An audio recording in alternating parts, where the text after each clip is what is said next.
तो नाम पहले बाप का खराब होता है। अब जो नहीं जानते, अभी से मेरा चैनल है, उसके ऊपर ओके करो, सब्सक्राइब करो और मेरे से जुड़े रहो। अखंड मंडलाकार ब्रह्मांड नायक श्री हरि नारायण भगवान के चरणों में दंडवत प्रणाम।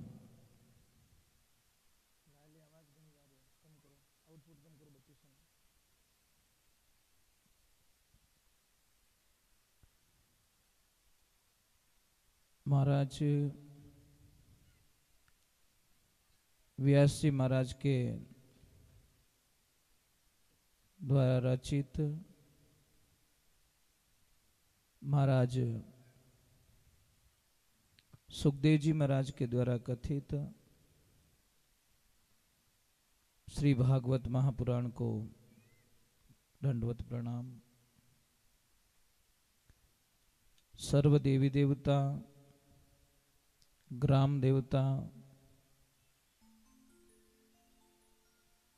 और सभी कार्यकर्ता गण, सभी भक्तगण, सभी को दंडवत प्रणाम।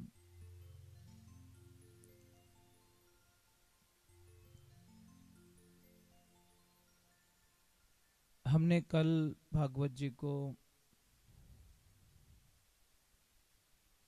परीक्षित जी महाराज को जब ये पता चला कि मुझे श्रृंगी ऋषि के द्वारा श्राप दे दिया गया है, क्योंकि वो जो पाप करके गए थे उसके पहले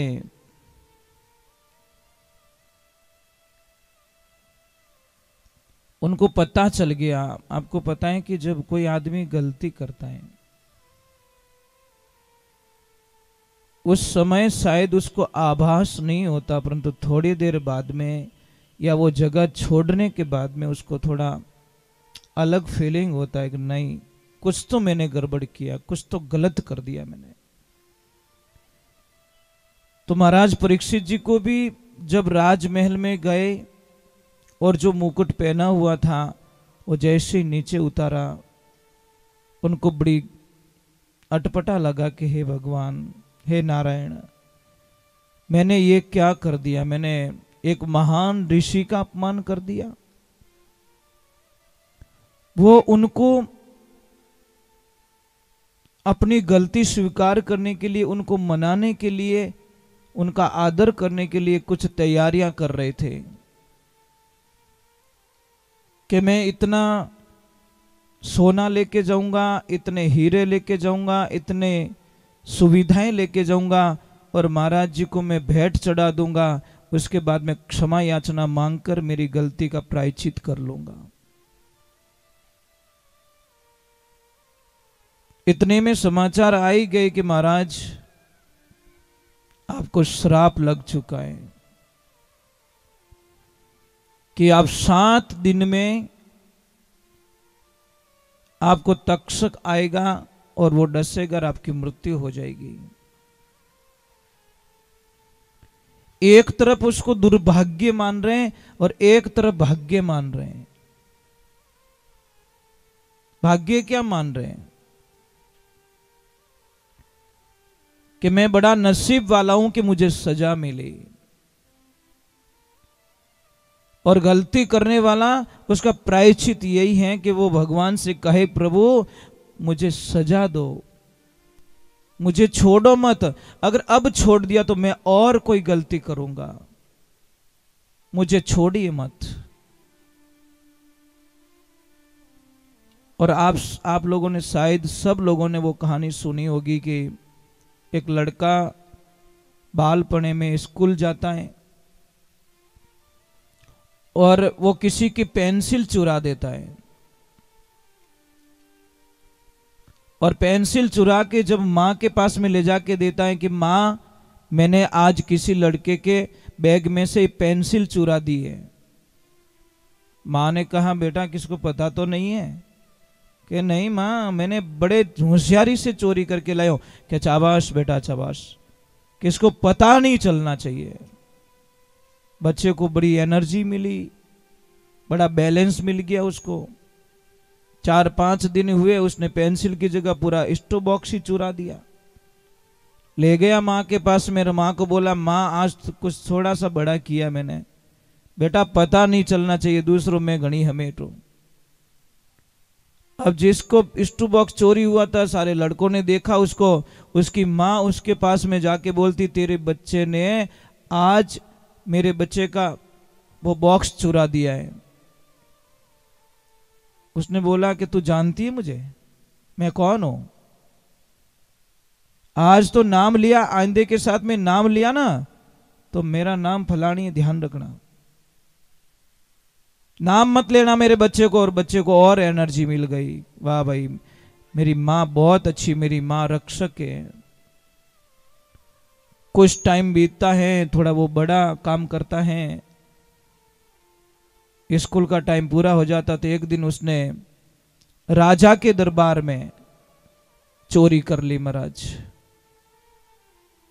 पकड़ा गया। राजन ने बोला एक काम कीजिए,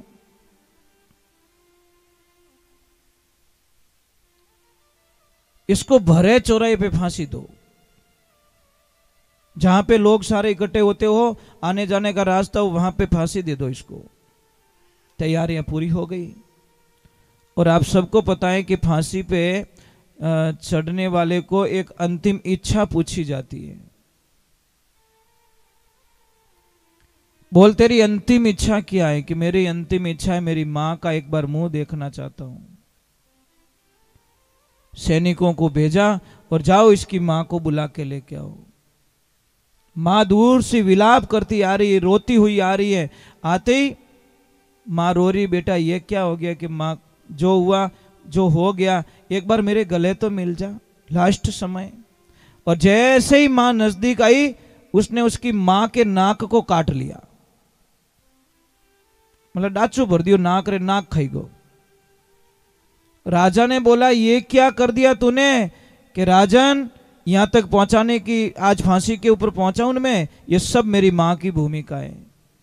इसने मेरे पहले दिन जब मैंने पेंसिल चुराई थी, उसी दिन अगर मुझे थप्पड़ जड़ दिया होगा, कुछ सजा दी होती, तो शायद मैं आज फांसी के फंदे पे नहीं चलता।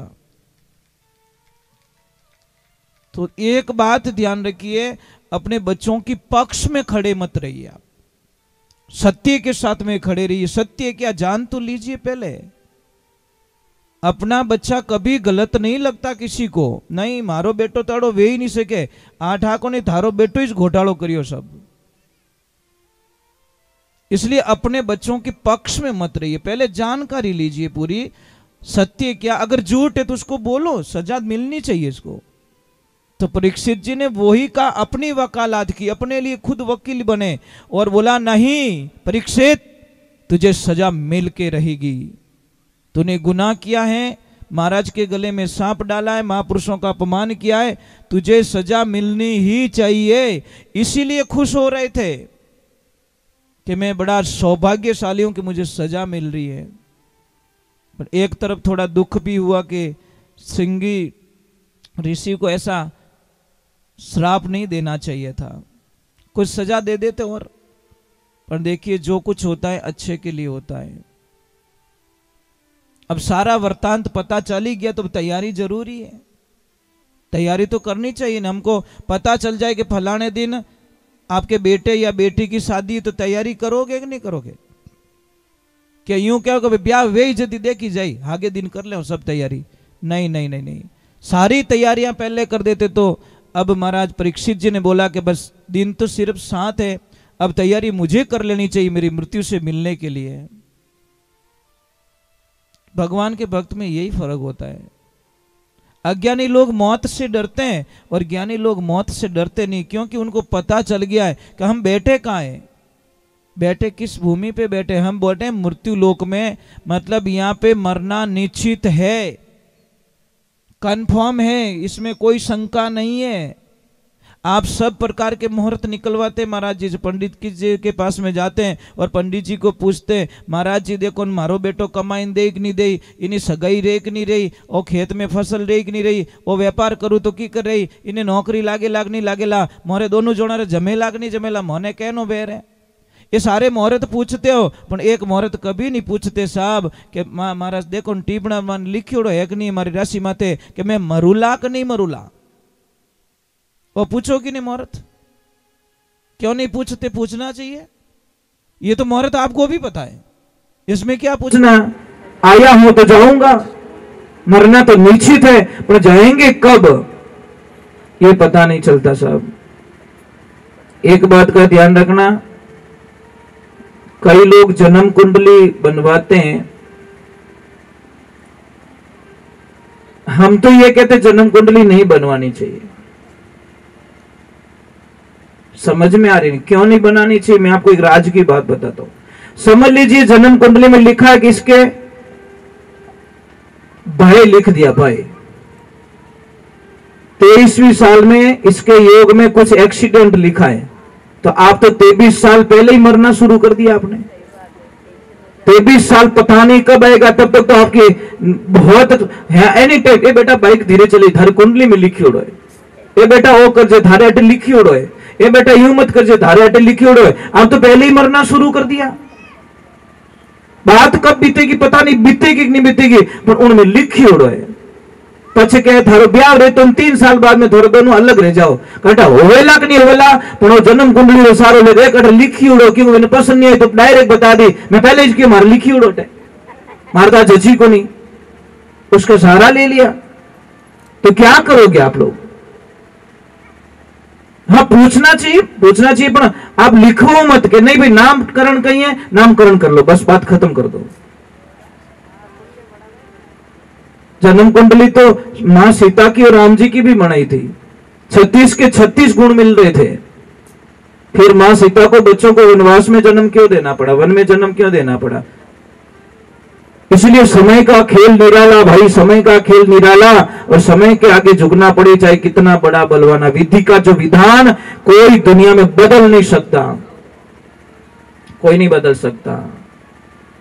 महाराज एक बात ध्यान रखना, जिस बच्चे का जन्म नेचुरल जन्म हुआ है उस बच्चे के ऊपर कुछ जन्म कुंडलियां काम करती हैं, और जिस बच्चे को ऑपरेशन के माध्यम से जन्म दिया उसके ऊपर कुंडली कभी काम नहीं करती, जन्म पत्री काम ही नहीं करती, तो उसके लिए काम करती नहीं मानने के लिए। मुझे एक बात समझ में ही नहीं आई अभी तक, अपनो देश बड़ो निरालो है, हम सब निराले हैं। कहा ट्रैफिक की लाइट लगी लाल, अटी देखिए पुलिस वाले नहीं, इधर देखा ट्रैफिक वाले नहीं है, निकल गो, लाइट कौन सी लगी? लाल। थोड़ी सी आगे गई मिनकी मिली आडी फिर की, वो बटी सुपर है, बोलो लाल सिंगल से नहीं रुका, पर मिनकी आडी फिर की वो बटी, अरे कहीं रियो भाई, अरे कि मरा साकईज मत कर, मिनकी रस्तो काट लियो, अरे थारी बोली रे उठे लाल निशान है तो निकल गो बिना परवाह, और अटे मतलब हम लोग कई तरीके से फंसे हुए हैं। कर्म प्रधान होता है, कर्म को कोई बदल नहीं सकता। परीक्षित जी के महाराज में वो विधि का विधान था कि आप जाओगे आपको ये होगा और आपके हाथ से ये होगा तो ही आगे का काम होगा, होना पड़ा।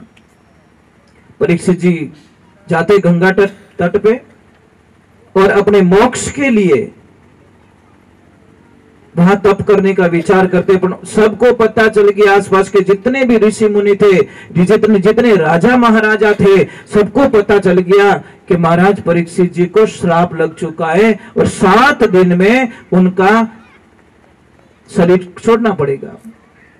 तो भाई मिलना तो पड़े, भला आदमियों को नहीं मिले सा, भला आदमियों मिलने वास्ते टाइम निकालना पड़े।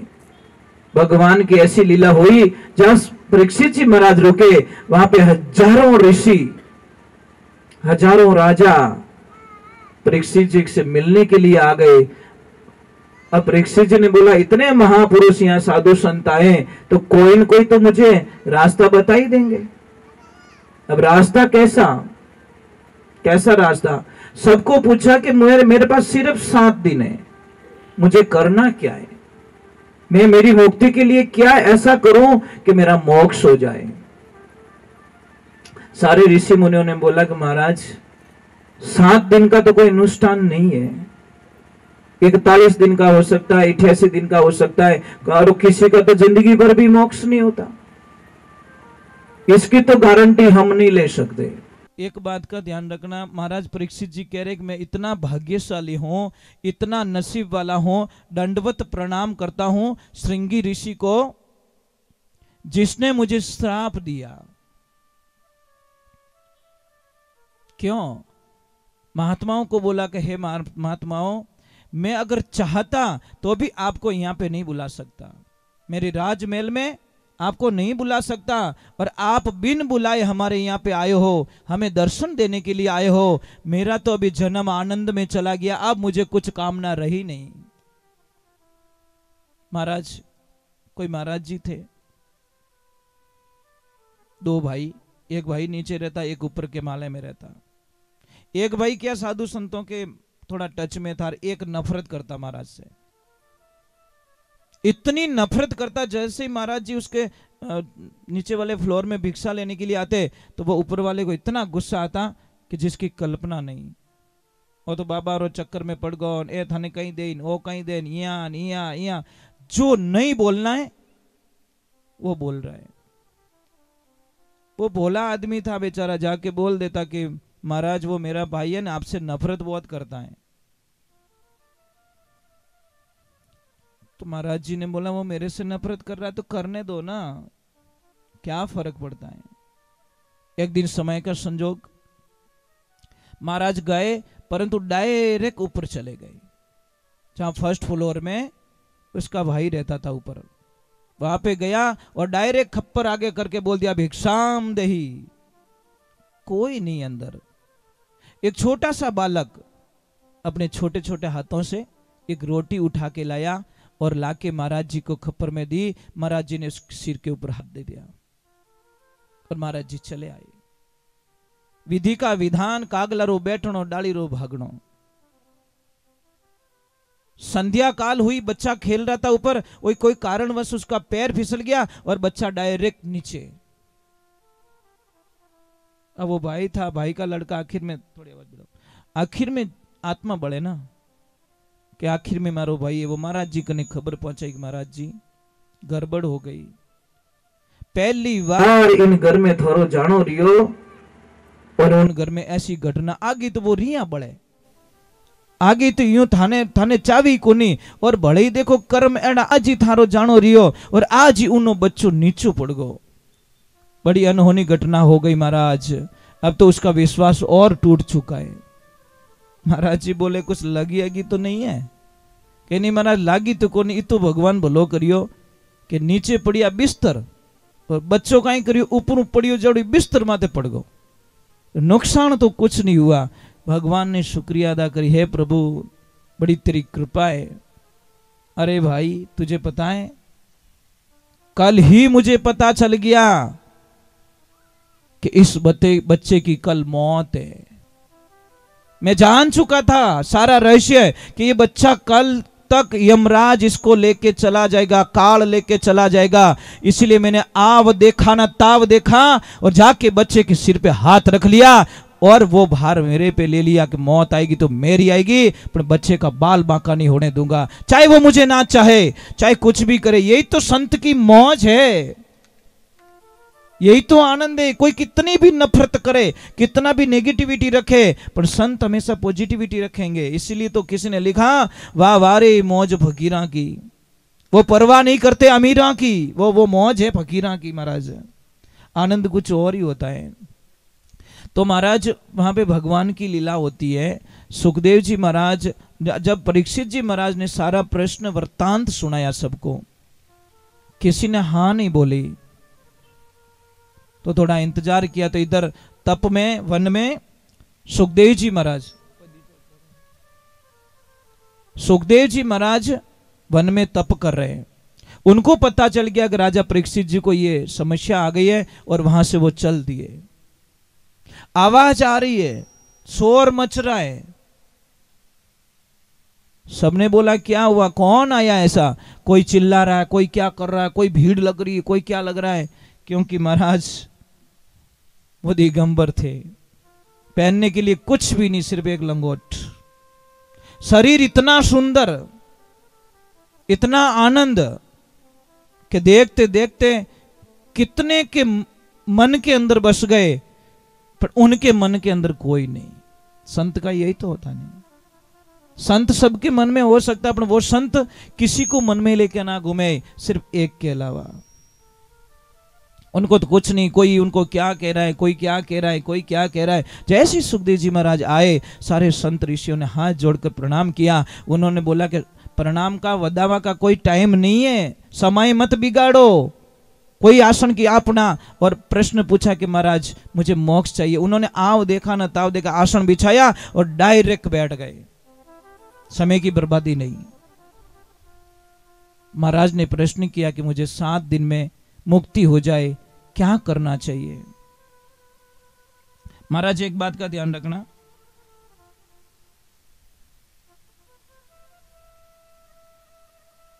कोई महाराज जी थे, स्नान करने जाते रोज। एक वेश्या का घर रास्ते में ही। ज्यों महाराज स्नान कर पाछे आवतन भाई एक ही प्रश्न पूछती वेश्या कि महाराज कच्चा हो कि पक्का। महाराज कुछ नहीं बोलते, अपनी धुन में मस्त। फिर गए, फिर पूछते महाराज आप कच्चा हो कि पक्का हो। महाराज बोली को नहीं, आप धुन में मस्त। करते करते करते वेश्या ने पीछा नहीं छोड़ा। महाराज भाई पक्की भी नहीं ठाए कि महाराज इतना बजे अटे आवेला, 1000 काम छोड़, रोटी बड़े तो ही बड़े, पर दौड़ नीचे आनो। और महाराज ने पूछनो महाराज कच्चा हो कि पक्का। वही पक्की। महाराज करते करते करते महाराज जी का अंतिम दिन आ गया। महाराज जी चले गए, जवाब नहीं दिया। जब लोग लेके निकले, और बहुत भले संत थे इसलिए सबके दिलों में थे, महाराज सबने अंतिम यात्रा निकाली, बहुत सारा खर्चा किया, बैंड बाजा मंगाया, ये मंगाया। और जैसे ही लेके निकले, वेश्या को पता चला वो महाराज चले गए। वो बोले बिना बोले कैसे चले गए, मैं भी देखती हूं। माने मारो जवाब ही कौन दी, और इं जावे मैं कच्ची नहीं हूं। वर्षों बीत गए मुझे उत्तर के इंतजार में, और मुझे उत्तर नहीं दिया, बिना कहीं गया परा। उसने रोको इनको। बोले क्या करेगी, मैं दर्शन करना चाहती हूं। अरे भाई तू तो गंदी औरत है। अरे गंदी बंदी कुछ भी है, मारे कोई वचन दियोड़ो है, आपने कोई मांगो तांगो बाकी है, अरे ऐसे मैं जाने दूंगी नहीं। बोली महाराज हमें तो बता दो कच्चा हो कि पक्का।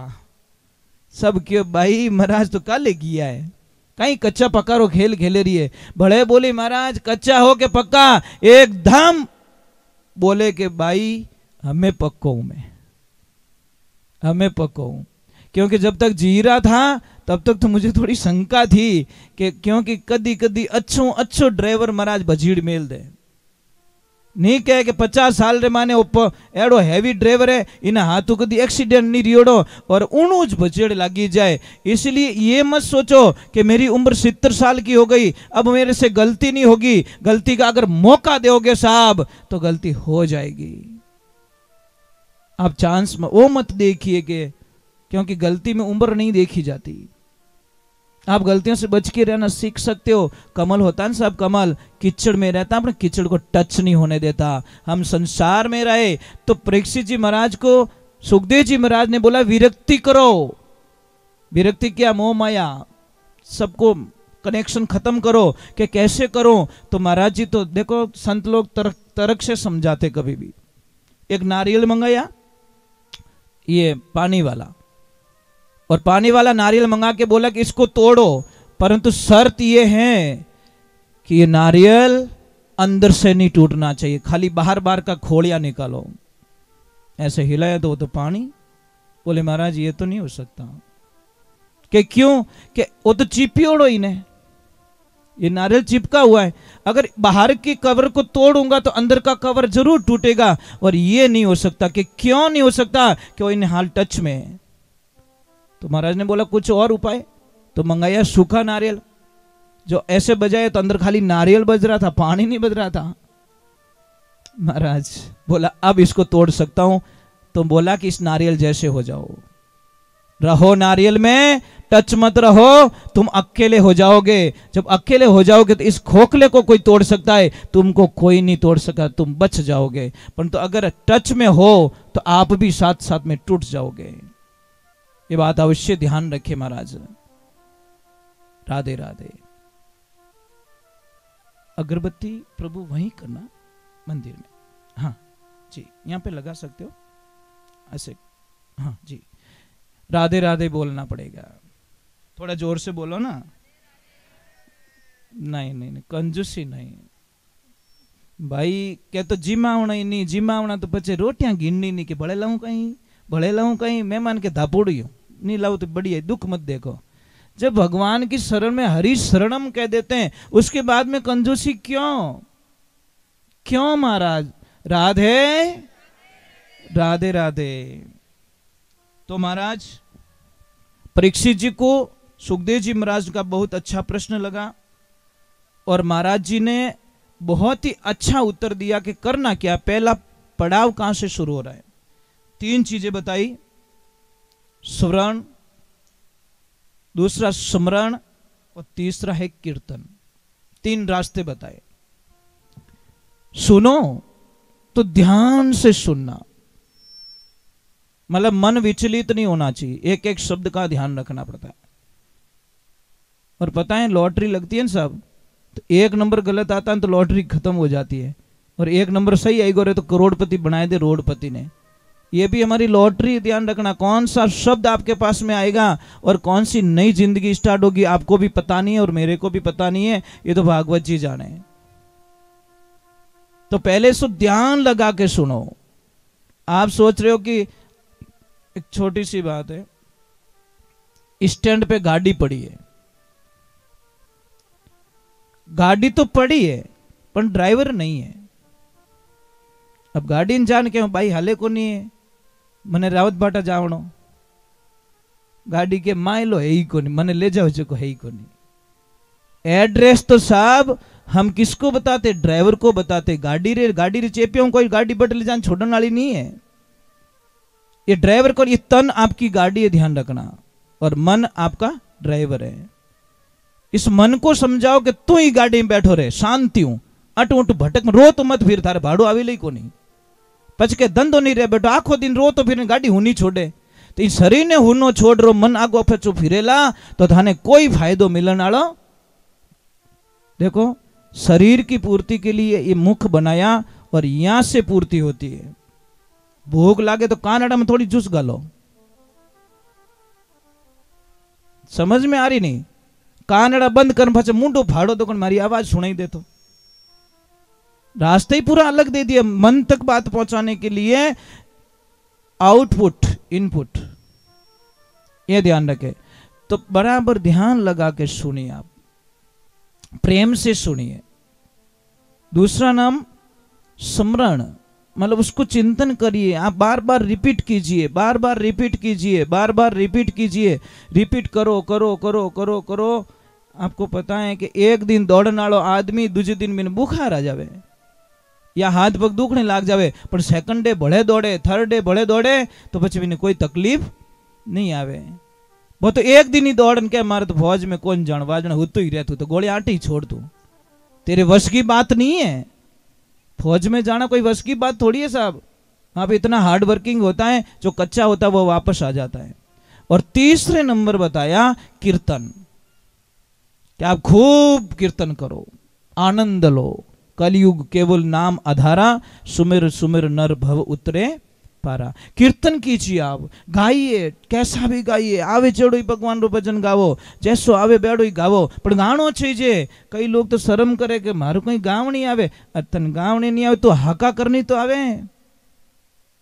तू राम राम मत बोल, तू मरा मरा ही बोल, कुछ तो बोल बेटी रे बाप की, तू बोल कि महाराज मरा मरा तो ऊंधो हो जावे। तो भाई तू खेत रे माने बीज रा दाना छाटे, जने दानो चेक करे कदी के उल्टो पड़ियो सीधो पड़ियो, कदी चेक करो, कदीश नहीं करो। पण वो उगे कि नहीं उगे, भाई छाटियो जने तो उग्यो ना, वो तो क्या छाटू ही कोण नहीं, वाने लावा ले ले भक्ति रा टोली पर धूड़ो लाइन लाडू बनान खाई ले, था लाटा एड़ी आई भाई ओ की कोनी तो पावो की कोनी। महाराज आप राम जी रो नाम भौंको टेडू ले ले हरि भजन करते रहो करते रहो करते रहो करते रहो। आखिर में महापुरुषों ने भी बोला कि राम नाम रटते रहो जब लक घट में प्राण, अरे कबूक दीन दयाल की भनक पड़ेगी कान। कदी तुम्हारो हेलो सुनेला सांवरो, कदी तो सुनी महाराज। हिम्मत नहीं हारना चाहिए, हिम्मत नहीं हारना चाहिए। आपसे कुछ नहीं होवे तो भी बस राम जी ने अगरबत्ती नहीं करो, पूजा पाठ नहीं करो तो कुछ नहीं। प्रभु ठीक हो ना, आते भी राम जाते भी राम, आते भी राम जाते। आखिर भगवान के तंग कर दियो, हमें तो की देनी पड़ी ने। पण एक दिन ही 12 महीना 5 साल में एक बार रामा सामा करो जो ना, अगर गिनाई थी नाराज बेटे बाप इतना कहीं बिजी रिया, तो वो तो जगत का रखवाला है। जब अपना ये लोग ही नाराज हो जाए महाराज, इस शरीर के लिए हम कभी अहंकार न करें। शरीर की कोई परिभाषाएं नहीं होती, कितने दिन चलेगा कोई ठिकाना नहीं है। मैं आपसे एक प्रार्थना कर रहा हूं, आपका जीवन है, आपका जीवन 2 तरह का है। सबसे पहले कोई आदमी यहां से लकड़ी लेके जा रहा है, भाई यहां पे भंडारा चलता है, तो भंडारा वालों ने बोला कि भैया संध्या काल हो गई है और भंडारे में यहां पे धुने पे लकड़ी खत्म हो गई है। एक काम करने, तेरी बड़ी कृपा हो जाएगी, आधी लकड़ी तू मुझे दे दे, आधी लकड़ी तेरे घर पे ले जा। तो वही बाबा का कोई परम भक्त था, महादेव का भक्त था, उसने देर नहीं की, लकड़ी को काटा, आधा पकड़ा दिया धुने पे और आधा लेके चला गया घर पे। लकड़ी कितनी? 1। भाग कितने हो गए? 2। एक पहुंची घर पे और एक पहुंची धुने पे। अब दोनों को अग्नि मिली है साहब, दोनों को अग्नि मिली है। घर के चूल्हे में भी अग्नि मिली और धुने पे भी अग्नि मिली, पर देखिए दोनों का वर्चस्व पूरा धरती आसमान का फर्क हो गया। जो लकड़ी धुने पे जलाई गई, जो लकड़ी चूल्हे में जलाई, उनो बनियो राखोड़ो, कहीं बनी राख बन गई। और जो लकड़ी धुने पे जलाई, उनी बन गई बबूती, केसर बन गई महाराज। सिर्फ एक थोड़ा सा रास्ता चेंज किया उसने, एक गई मंदिर, एक गई गर्रा चूल्हा में। समझ में आ रही कि नहीं आ रही? तो आपका जीवन है। मैं ही नहीं कहता कि मंदिर पे आके बैठ जाओ, हम ये कभी नहीं कहेंगे। आप तो घर पे भी कीर्तन करने का आइडिया बताता हूं, आप घर पे लगा दो, रसोई में बर्तन धो रहे हो, साथ साथ में गाओ, बज रहा है घर पे। पण ए टाबरिया लगावण दे तो टाबरा ने सीजे फिल्म। कोई भी बच्ची ने मां काम बढ़ा दे, बेटा वो काम कर ले, तो प्लीज मम डोंट डिस्टर्ब मी, मम्मी मैंने डिस्टर्ब मत कर, मारे फेवरेट सीरियल आ रही है, क्योंकि बर्बादी इनूज लिखी जी मारी। अगर ये नहीं देखूंगे तो मैं आगे बर्बाद कैसे होंगी? अरे बेटी रामायण देख लेती, तने कोई संस्कार मिलता, कोई भगवान का भजन सुन लेती, थारा विचार गंदा विचार नेगेटिविटी पॉजिटिविटी में आ जाता। कौन कहते महाराज नहीं हो सकता? सब कुछ हो सकता है। एक आदमी राजमहल में काम कर रहा है, राजमहल में एक दिन झाड़ू निकालते निकालते उसकी नजर अचानक ऊपर झरोके में चली गई, और जैसे ही देखा तो वहां पे राजकुमारी खड़ी भगवान को निहार रही थी, सूर्य नारायण को निहार रही थी, सूर्य भगवान को जल चढ़ा रही थी। जैसे ही देखा तो वो झाड़ू यहीं पकड़ी रह गई, वहीं देख तो ही रह गयो, क्योंकि उसने ऐसी सुंदर स्त्री कभी देखी नहीं। अब उन दिमाग ही काम करना छोड़ दियो। वो बोलियो, ए भगवान इतनी फूटरी, इतनी सुंदर, अगर ये लड़की एक रात के लिए मेरी पत्नी बन जाए तो मेरा जीवन धन्य हो जाएगा। पर बट बने कहां राजा भोज, कहां गंगू तेली। परंतु महाराज मैंने बोला चिंता, चिंता होती है नहीं, वो तिल तिल मारती है। स्लो स्लो स्लो मीठा जहर कहते हैं हम उसको, धीरे धीरे धीरे इंसान के खत्म कर देती है। अब वो घर पे गया तो खाना नहीं खा रहा, नींद नहीं आ रही उसको, बात नहीं कर रहा ठीक से किसी से, सबके ऊपर गुस्सा गुस्सा चिढ़ना। वहां पे भी अटू झाड़ू निकल जाए तो बटू निकली को नहीं, जटू काटो जटू नहीं काटे, जटू नहीं काटनो बटू झाड़ू काटे। उसके दिमाग में राजकुमारी। कुछ टाइम हुआ, देखो पत्नी होती है ना साहब, आदमी की आंखों को देखकर पता कर देती है हमारा पति सुखी है कि दुखी है।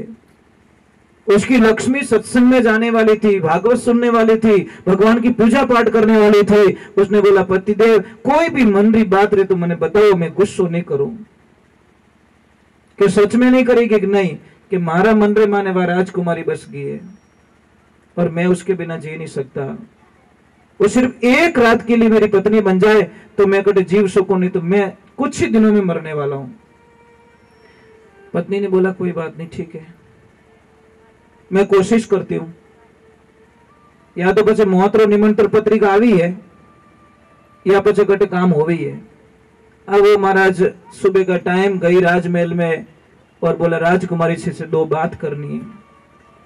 दासियां लेके गई, रोने लगी, हे राजकुमारी जी, मेरा सुहाग बचाना या नहीं बचाना आपके हाथ में। राजकुमारी बोले मैंने क्या किया कि कुछ नहीं किया। आपको जरोके में मेरे पति ने देख लिया और आप उसके दिमाग से बिल्कुल नहीं निकल रहे हो, तो क्या करूं मैं? कुछ नहीं करना है। वो बोलते कि एक रात के लिए आप उसकी पत्नी बन जाओ। राजकुमारी हंसने लगी। वो भी भगवान की भगत थी। महाराज भगवान का भगत यूं तो काम सॉल्व करिया करे, अनाड़ी होती तो तलवार मंगाती, बुल्ला इनमा तो बढ़ा देती। महाराज उसकी औकात क्या, जो मेरे सामने देख लिया, मेरा चेहरा उसने कैसे देख लिया? वो बड़ी गहरी थी। महाराज एक ध्यान रख, जो गहरो आदमी रहे ना वो 1000 गालियां सुननी, एक पासी गाल नहीं बोले। गहरे आदमी की परिभाषा बताता हूं। और ओछो आदमी ने एक कह दो जो 50 हाटे गालियां पाछे मिल जाएगी। फर्क है तो साहब बता रही है। राधे राधे राधे राधे महाराज, क्या बात है, दर्शन दे ही दिया आपने। अरे प्रभु दर्शन तो आपके होते। जय श्री राम।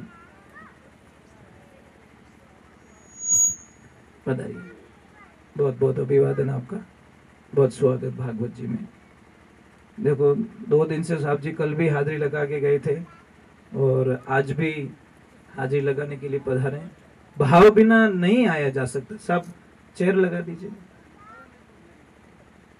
भाव होते हैं ना, भाव कहीं पे भी खींच के ले जाते हैं। अब वो भगवान की कृपा हुई, वो प्रार्थना कर रही, तो वो क्या सत्संग सुनने वाली थी राजकुमारी, भगवान की कथा करने वाली थी, भगवान को मानने वाली थी। उसने बोला ठीक है, भेज दो उसको, मैं तैयार हूं। अब वो तैयार हो के आया। आपको पता है कोई बोल दे तेरी लॉटरी लग गई तो बिनु चेहरा 1 सेकंड में चेंज हो जाए। कितना ज्यादा वक्त नहीं लगता, 1 सेकंड में उसके चेहरे पे कुछ नूर आ जाते हैं, हंसी आ जाती है। भगवान की कृपा हुई। वो जैसे ही गया तो उसको बोलो नीचे मत बैठिए, आप ऊपर बैठिए, आप मेरे पति के रूप में यहाँ आए हो, स्वागत है आपको। जिस थाल में राजा भोजन करते उस थाल में उसको भोजन करवाया गया और उसको पूछा गया कि अब बोले आपकी क्या इच्छा है? कि बस मेरी पत्नी ने आपको बता दिया कि कोई बात नहीं, मैं भी एक प्रार्थना करना चाहती हूँ आपसे। कि क्या? बोलिए। कि मैं 1 दिन के लिए पत्नी बनना पसंद नहीं करूंगी, तो कि मैं जीवन भर आपके साथ में रहना चाहती हूँ, मतलब पूरा जीवन ही मैं आपको देना चाहती हूँ। वो बोला हे भगवान, मैं सोचो 100 रुपया मिले, यहाँ तो अरबों की लॉटरी लग गई। आंधो मारे अडंगा, आंखें रही फोड़ाटे, दोनों आंखें रोशनी मिल गई। तो अब वो इतना खुश हो गया तो बोला कि देखो मेरी एक प्रतिज्ञा, राजकुमारी देखो कितना तर्क से समझा रही है, ज्ञानी पुरुष। राजकुमारी ने बोला कोई बात नहीं, जिंदगी भर के लिए अपनी अर्धांगिनी बन जाऊंगी, पर मेरी एक शर्त है। वो बोले आप जो बोलोगे मैं करने के लिए तैयार हूं। कि आपको करना कुछ नहीं है, जंगल में मेरा इष्ट है शिव, मैं पूजा करने के लिए वहां जाती हूं और 41 दिन के लिए आपको शिव का अनुष्ठान करना है। और जो मैं मंत्र दे रही हूं उस मंत्र के अलावा 1 सेकंड के लिए आप कहीं भटक गए तो मैं आपको जिंदगी में कभी मुंह नहीं बताऊंगा, मतलब मिलूंगी नहीं आपसे, कभी नहीं मिलूंगी। उसने बोला 41 दिन तो क्या, मैं 4 महीने रुक सकता हूं। वो मन में बोले 41 दिन तो काट दो।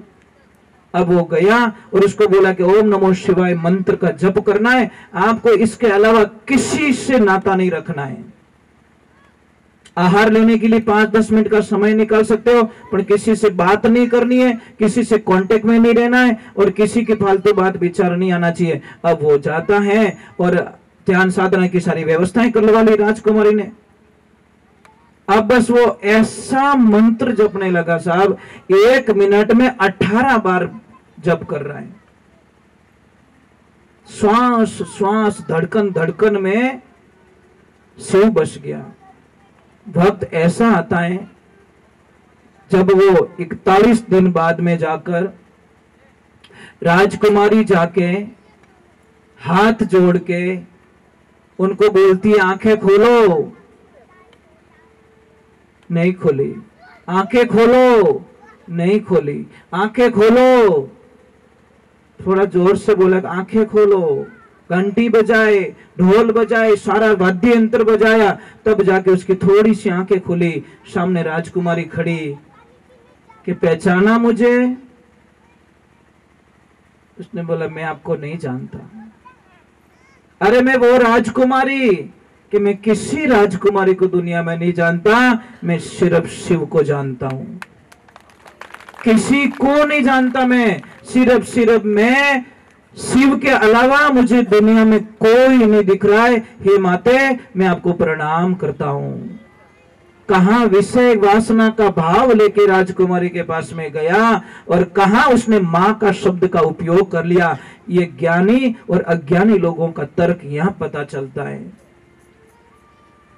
इसलिए ध्यान रखिए, जिंदगी में जीवन बहुत छोटा है। आप अपने जीवन काल में कुछ अच्छा करके जा सकते हो और कुछ खराब करके जा सकते हो। कितना जीना हम लोगों को, कोई भरोसा नहीं है साहब। सती आवत देख के तुलसी आवत देख के सती निवाया शीश, तुलसीदास मुख से बोले अमर चूड़ा आशीष।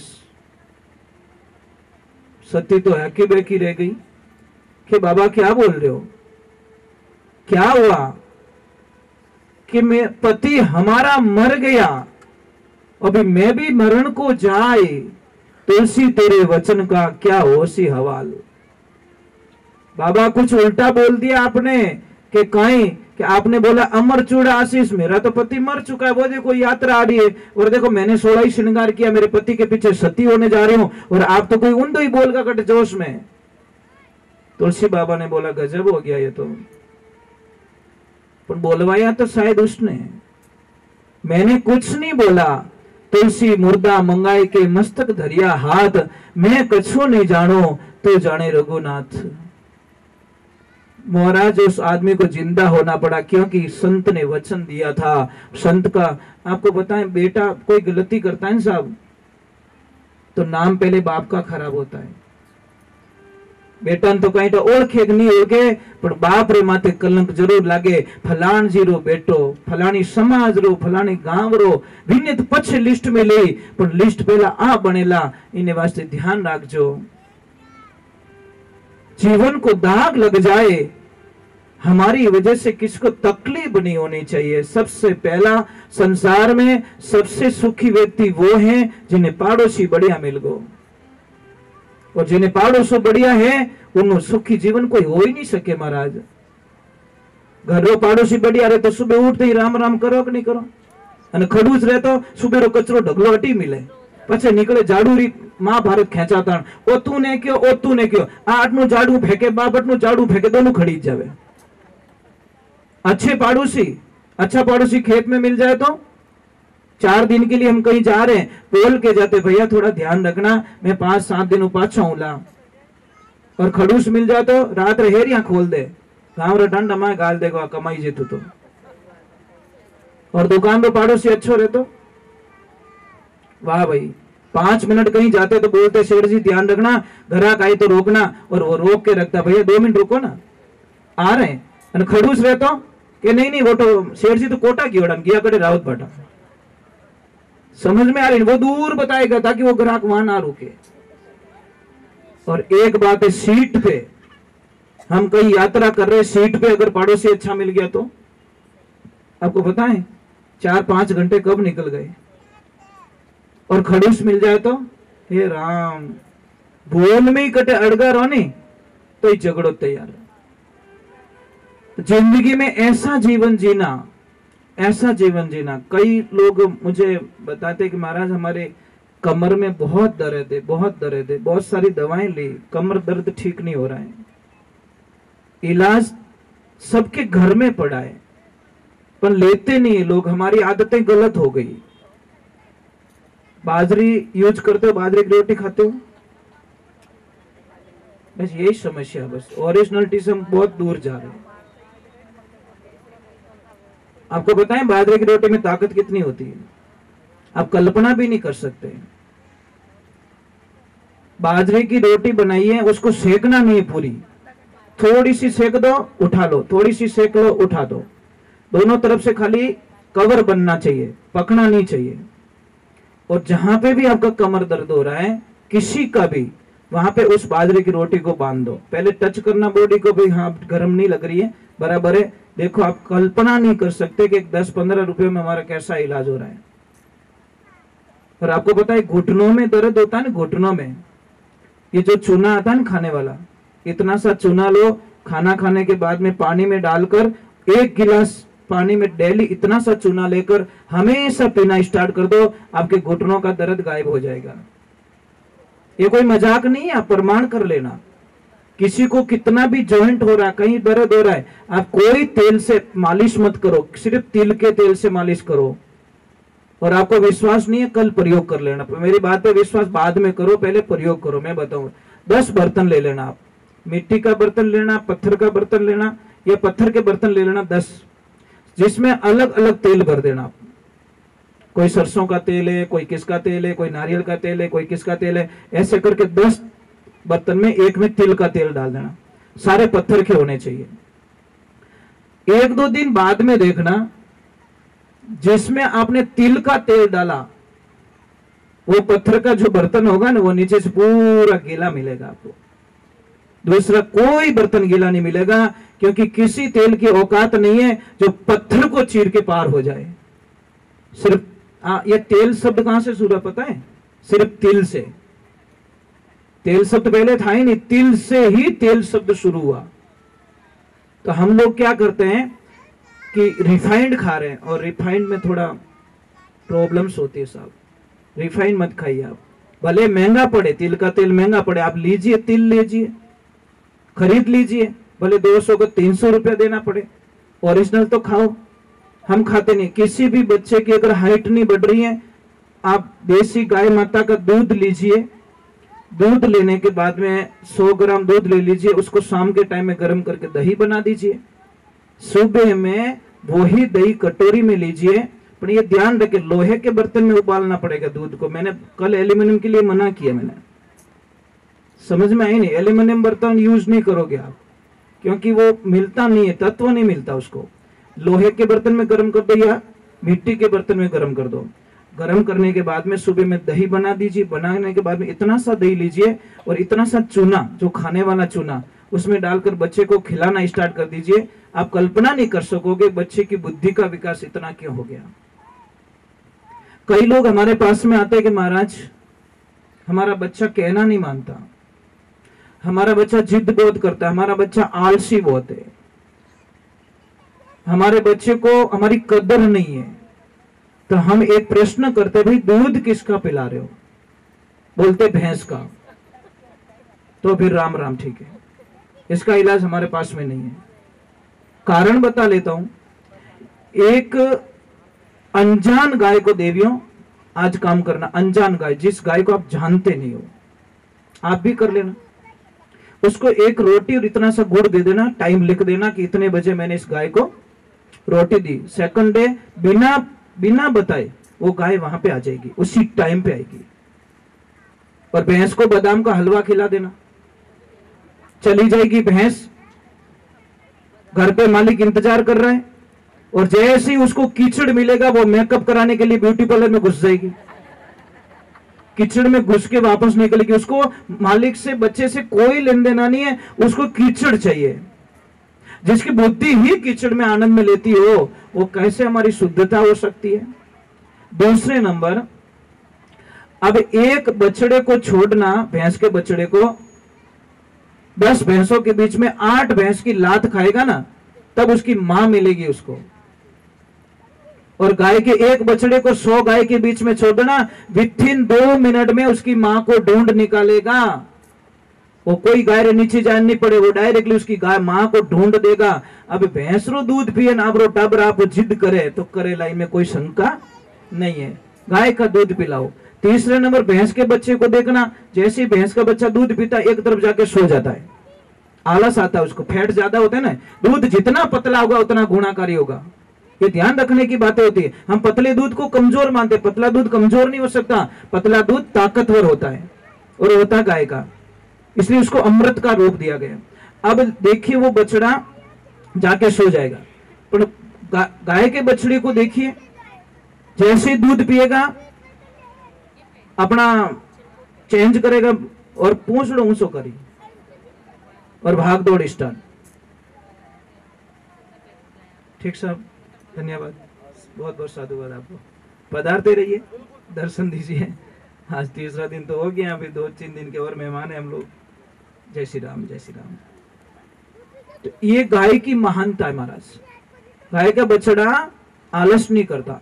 एक बात और बोल दूं आपको, जैसे कि भैंस गाय जिस दिन बच्चे को जन्म देती है ना, आज ही हमारे आश्रम पे गैया मैया ने बछड़े को जन्म दिया। आज अभी फोन आया था सुबह सुबह कि एक माँ ने बछड़े को जन्म दिया है। तो जहाँ पे बछड़े को जन्म देती है वहां की जो गीली मिट्टी होती है वो खराब नहीं है, वैसी पवित्र दुनिया में कोई हो नहीं सकती, पर उसको हम गंदी मान लेते हैं, दौड़ डाल देते हैं, उसको हटा देते हैं। जहां पे गाय बछड़े को जन्म देती है उस मिट्टी को उठाइए आप, गीली गीली मिट्टी को, और अपने घर पे जाके चौका दीजिए। देखो आपके कितनी समस्याएं खत्म हो जाएगी, आप कल्पना भी तो नहीं कर सकते। चलो भगवान के चरणों में, बोले शंकर भगवान की।